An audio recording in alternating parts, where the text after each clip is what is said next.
సూర్యుడు అస్తమిస్తున్నాడు. దేవాలయ గంటలు మోగుతున్నాయి. కాని సరిహద్దు వైపు గాలి ఏదో వింతగా కదులుతోంది.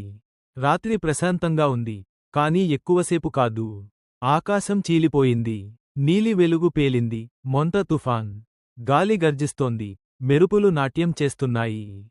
గ్రామం వైపు ఆ కోపం దూసుకువస్తోంది. అప్పుడు ఒక బంగారు కాంతి. ఆ తుఫాన్ మధ్యనుంచి నరసింహుడు ప్రత్యక్షమయ్యాడు.